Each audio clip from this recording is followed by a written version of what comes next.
fight an all-out ban, but the Department of Homeland Security today announcing new travel restrictions as it battles Ebola. Starting tomorrow, anyone arriving in the U.S. from 3 Ebola-stricken countries, Liberia, Guinea, and Sierra Leone, will be required to fly into 5 U.S. airports equipped with advanced screenings and additional resources in place to make sure they can come in here and will be safe here. Republican Congressman Louie Gohmert says still not enough. You say we need an outright ban, right, Congressman?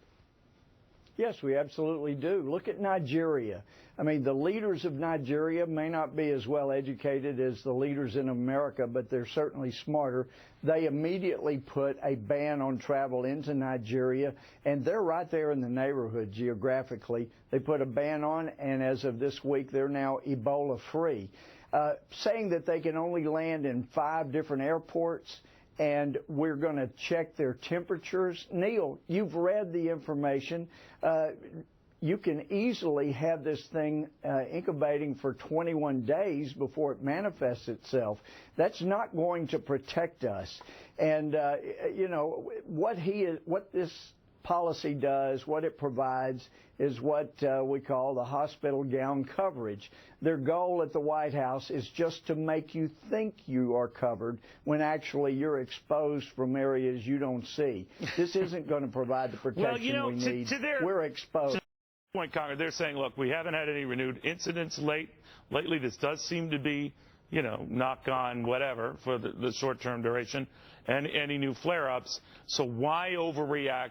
Freeze all travel, get this situation in a crazy state. That's kind of their point of view.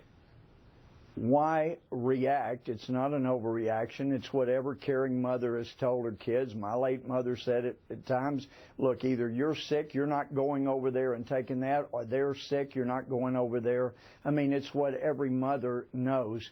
And this president doesn't get it. And so it's not an overreaction when you want to save lives. This is a deadly disease, worse than any bird flu virus ever was going to be thought to be. Our border's still wide open. People are still coming. And as our military general has said, when it comes to Central America, it's coming straight into the United States, and this administration has not done anything to properly protect us. Well, would that extend, Congressman? I understand, but think about what you're saying here, because then that would mean that if we froze travel, that would include Americans going over there to deal with this situation. Or do you want that? You can have a one-way ban. You can say people are not going to be coming in from these 3 countries that have Ebola as a widespread infection, an epidemic. You can ban travel coming into the United States. And yes, I do not think it's a good idea to send 4,000 of our military, some of them 101st Airborne. These people are trained to kill people, to protect us from those who want to kill us, individuals. We ought to be sending medical personnel who volunteer, and he's sending our military over there. You talk about hospital gown coverage. They've said they're going to give them masks and gloves and tell them to wash their hands regularly. Our military is going to be exposed, and then we can't even find out whether our military will be allowed back in the United States if they get it. They're not thinking about anything but politics. And in reference to the previous guest comment, no, think about that. What's to be gained politically from sending 3,000 or 4,000 of our troops there? What do they get out of it? Well, it makes it look like this president is doing something when actually it's not doing anything. Well, wait a minute. 3,000 or 4,000 troops over there, that is doing something. It is doing something, but it's not smart. These are not people that are trained to put on Band-Aids.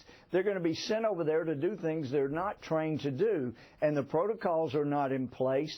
They're not going to be adequately protected from terrorists. It is, again, it makes it look like the administration's doing something, and if the administration had another gaffe, which in the White House means they temporarily, accidentally tell the truth would be the only reason they sent them over there was for political cover to look like we were doing something. Would you feel any differently if they sent 3,000 or 4,000 doctors over there? If they volunteered, let them volunteer.